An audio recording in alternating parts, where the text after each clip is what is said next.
Gosh, I feel really bad, because while it is true that the Detroit Red Wings are my third favorite team, I've made this very apparent over the past few years, the past few weeks just haven't really had much to talk about with this team, with the exception of the Richlovsky signing from a few days ago.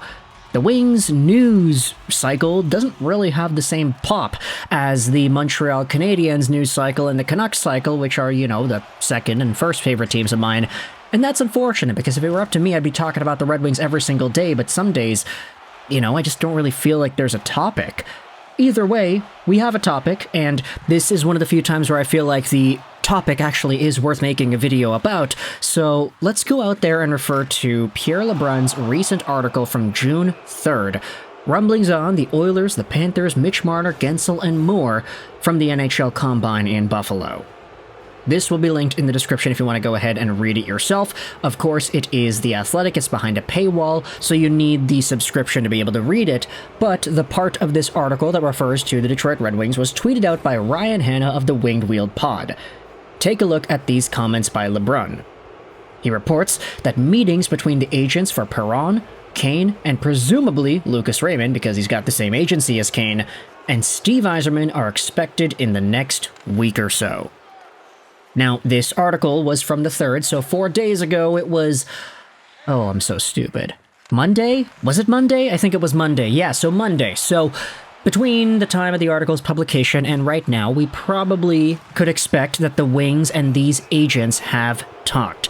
And that's not too big of a topic, it's not too big of a deal, you could say. Lego, why are you making an entire video talking about how the Wings are going to talk to guys that they have on their team already?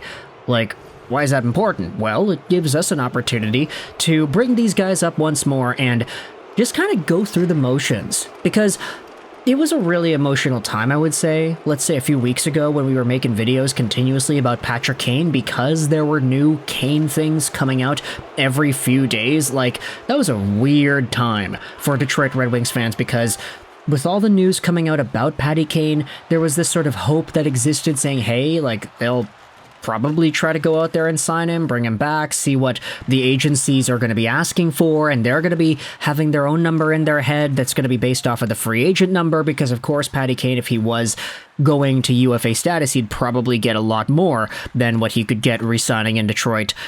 But with that in mind, it's been a few days, we haven't had any extra signings, a lot of these UFAs are still going to be UFAs. If there's a signing or two by the time this video is public on YouTube, because I am pre-recording it on the night of the 6th, then okay, that's my bad. We'll make another video when I wake up talking about whatever signing happens. But when it comes to these 3 dudes, let's go out there and talk about these and discuss how much money they could make, because when it comes to the first one, David Perron, I feel like he's a name that a lot of Red Wings fans sort of acknowledge is important, but don't really know if there's much money to give. Because we did make a prior video talking about Perron and the contract and how if you just remove the dollar amount, you remove whatever cost it's going to take to keep him around, this is a pretty solid player. I'm not going to say a great player. He's not the most talented guy, but he's a solid player. And he's a solid player because of what he's able to do when he doesn't have the puck and the impact that he leaves on this Red Wings team. The fingerprints of David Perron were sort of all over the team throughout the season, and you could see that when he was suspended, the Red Wings played with a lack of bite. It was kind of night and day, the way they would perform and how they would forecheck and how aggressive they would be when Perron was in the lineup versus when he's not. And of course, we recognize that his physicality and aggression is a primary aspect to his game, so would it not be fair to assume that that aspect of his could be seen as one of the driving motivators when he is in the lineup? We know that he's going to ask for a lot of money, but at the same time, if he's so important, would it not make sense if the Wings wanted to bring him back? In fact, there are a lot of replies to this tweet made by Ryan Hanna saying that Perron should just straight up walk. A lot of Wings fans seem to be on board with the idea of him not returning. Kane is reasonable, never give 3 years, 2x4 at the most. This one commentator goes out there and says, the idea of David Perron is super interesting because I feel like this is the one where money will probably play into it the most compared to the others. Like Raymond, he'll get a lot of money, we know he's re-signing, it's just a matter of time and how much. Patty Kane, honestly, if he decides to leave Detroit, it could be for the money. Like, he can get a lot of money on a rebuilding team like Chicago. They'll pay him I don't know, 7-8 million bucks a year to play with Connor Bedard to reach the cap floor themselves, Kane can be happy with that.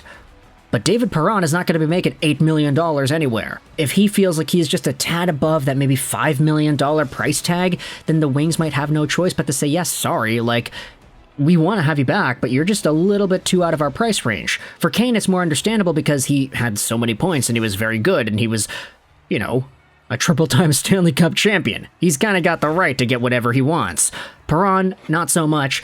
Of course, he is a Stanley Cup champion himself, but still, you get the point that I'm making, right? Like, Kane is not Perron. They're different players, and Kane is more valuable. So, when it comes to Perron, I feel like it's more so about whether or not the Wings would be able to keep him, rather than the Wings wouldn't be able to compete with other teams, per se. Versus Patty Kane, where it's like, hey, if he just decides to leave and he just wants as much money as possible, he very well could leave. So, little different, little nuanced there, but I want you to let me know your thoughts in the comments about the David Perron and Patrick Kane conversation. If there is a contract signed, then hey, this entire video is all pointless, but still, we have to discuss the possibilities here. As for Lucas Raymond, that guy, I mean, he's going to make so much money. On the Red Wings subreddit, they're saying, like, yeah, he had 14 goals in 17 games to end off the season, and they were all, like, important goals.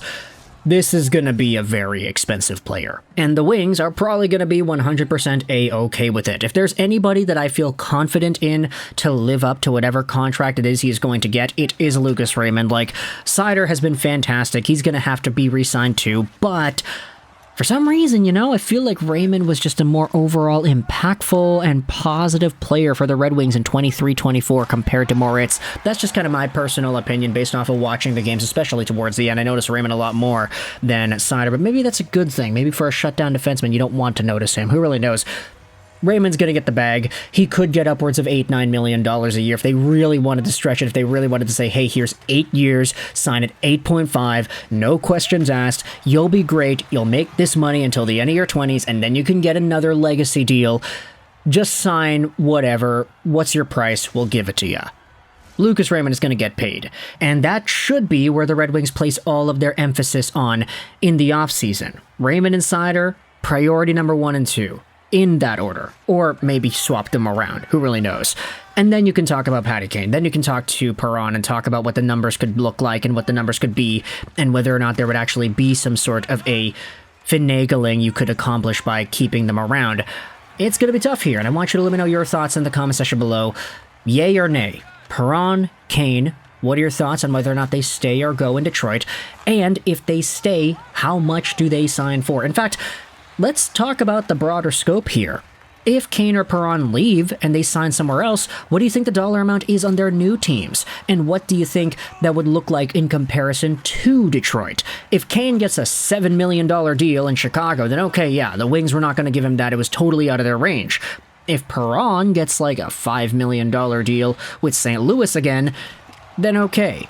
That's an interesting conversation because it's a little bit tighter and it's a lot more easy to say, yeah, I mean, David Perron just decided to maybe go away. What are your thoughts on Lucas Raymond's potential extension, inevitable extension, I guess I should say, and how much do you think it's going to cost? Because I think it's going to cost a lot of darn money. Thoughts in the comment section below. I hope you enjoyed this video.